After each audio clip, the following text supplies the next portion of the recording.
Hello, my name is Ibrahim Traore. You might know me as a young military leader, someone you call a radical or an anti-Western dictator, but today I'm here to tell the truth. I'm speaking directly to big news companies like CNN, BBC, France 24, New York Times, Washington Post, The Guardian, and Le Monde. I'm watching you. I'm keeping track of every lie you tell, every story you twist, and every truth you hide. This time, you can't turn off my voice. You can't shut off your cameras or edit my words. The world you used to control is gone. Millions of people will hear me now, without your filters, without your lies. I'm 34 years old. I grew up hearing your stories about Africa. As a child, I watched your news on TV. The pictures were always the same. Hungry children with flies on their faces, dry lands, wars and death. You told us this is Africa. You made us feel ashamed of our home, our people and our land.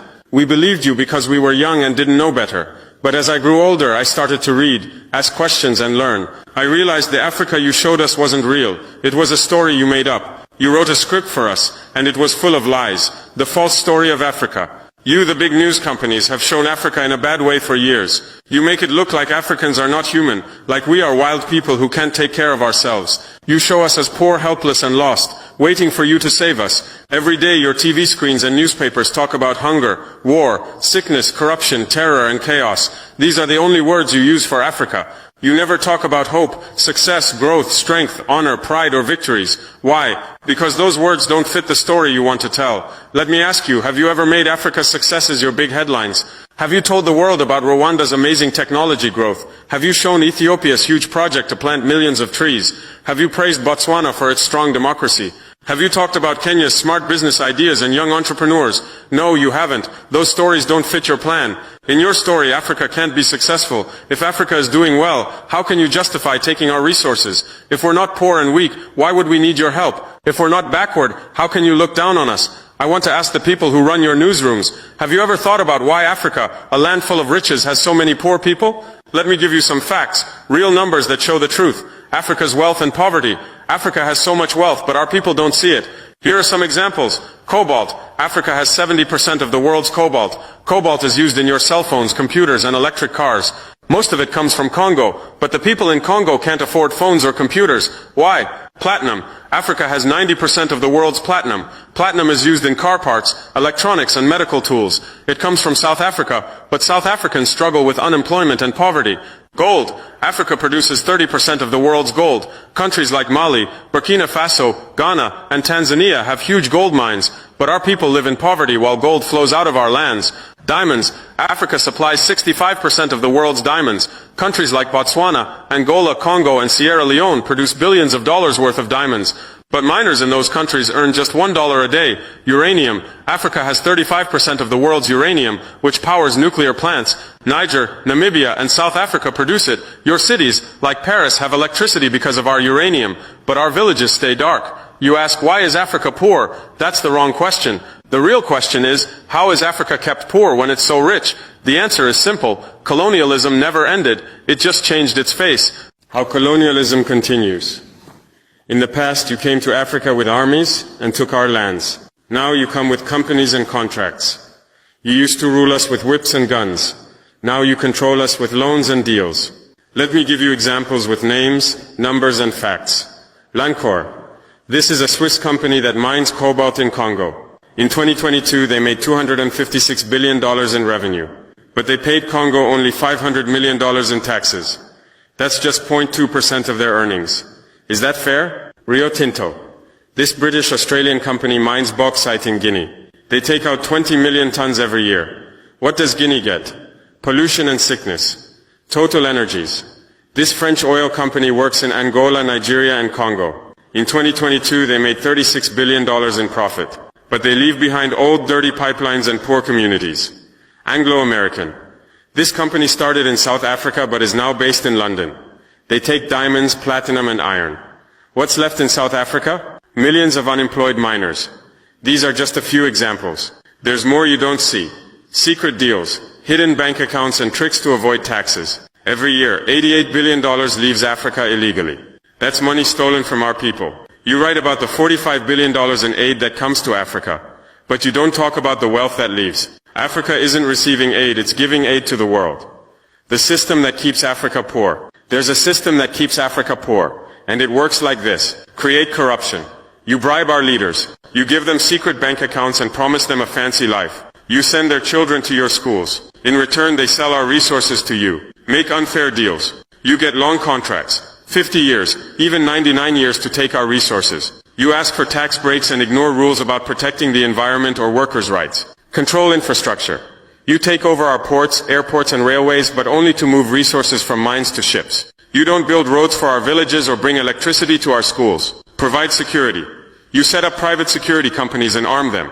If people protest, you call them rebels or terrorists. Silence the media. You pay local journalists to stay quiet. You stop voices that speak against you. You show the world only the bad news about Africa, like wars and unrest. This system has been working for over 100 years. You, the big news companies, are part of it. Your biggest advertisers are the same companies that take Africa's resources, oil companies, mining companies and arms dealers. You take their money, so you protect their interests. The truth about France, Britain, America and China.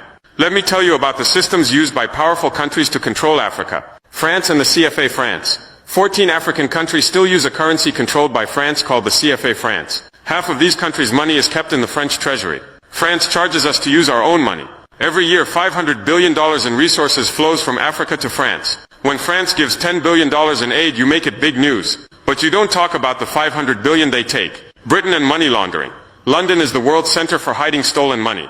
Africa's wealth is moved through places like Jersey, Guernsey, the Cayman Islands and the Virgin Islands, all controlled by Britain. You don't write about this. America and military control. The US has 46 military bases in Africa through its Africa Command. They say it's for security, but it's really about controlling our resources. Drones fly over our skies every day watching us. They say they're fighting terrorists, but they target leaders who stand up for Africa. China's new game. China says they want to help Africa by building roads and giving loans, but in return they take 99-year contracts for our ports, mines and farmland. Countries like Sri Lanka and Zambia are now trapped in debt to China. Is this really win-win? You don't write about these things because you're not free. You're controlled by billionaires. Jeff Bezos owns the Washington Post. Rupert Murdoch controls Fox News, the Wall Street Journal and the Times. Carlos Slim, a Mexican billionaire, is a major shareholder in the New York Times. These people didn't get rich by helping Africa. They got rich by exploiting places like Africa and Latin America. Your editors come from elite schools like Harvard, Yale, Oxford and Cambridge. They share the same ideas and biases. Your reporters in Africa often don't speak our languages, like Swahili, Hausa, Yoruba or Amharic. They can't talk to our people, so they rely on Western diplomats and NGOs for information. How can you call that fair reporting? The heroes they silenced. Let me tell you about the African leaders you've ignored or lied about. Patrice Lumumba, he was the leader of Congo, killed on January 17, 1961. The CIA and Belgian mercenaries were involved. They dissolved his body in acid and kept his teeth as souvenirs. In 2022, Belgium returned one tooth to his family after 61 years. You called it chaos in Congo, but didn't investigate the killers, or Belgium's crimes. Thomas Sankara, he was my hero, the leader of Burkina Faso, killed on October 15th. Sankara vaccinated 2.5 million children, planted 10 million trees, raised literacy from 13% to 73%, gave women equal rights, banned harmful practices, and fought corruption. He refused to pay Africa's unfair debts to the West. France supported his killer, Blaise Compaoré. You called it a military coup, but didn't tell the world about Sankara's dreams, or successes. Muammar Gaddafi. Yes, he was a dictator, but he did a lot for Libya. Under him, Libya had a high income, free healthcare, free education, and cheap fuel. He built a huge irrigation project to make the desert green. His biggest dream was a united Africa, with its own bank and currency. He was killed on October 20th, 2011, after NATO attacked Libya. Hillary Clinton laughed about it. Now Libya has 3 governments, civil war, and even slave markets. You call this democracy? These leaders were killed because they stood up for Africa. They wanted us to control our own wealth and future, but you didn't tell their stories. You called them dictators, or said their countries were chaotic. You didn't show their successes, or ask who was behind their deaths. Africa is rising. I'm speaking today because it's time for the truth. The world you controlled, where you could hide Africa's story, is gone. People are waking up. We're tired of your lies. We're tired of being shown as poor and helpless. Africa is rich, not just in resources, but in people, ideas and strength. We're building our future, and we won't let you write our story anymore. I know speaking out is risky. Telling the truth might cost me my life, like it did for Lumumba, Sankara, and Gaddafi. But I'm not afraid. Africa is rising, and we need everyone to join us. If you're inspired by this message, share it, talk about it. Tell the world the truth about Africa. Support leaders who fight for our people, like I'm trying to do in Burkina Faso. Together we can change the story. We can show the world who we really are, not the Africa you see on CNN or BBC, but the real Africa, full of hope, pride and power. Thank you for listening. Let's make Africa's voice heard. Let's build a future where our children aren't ashamed of who they are. Africa is rising. Be part of the change.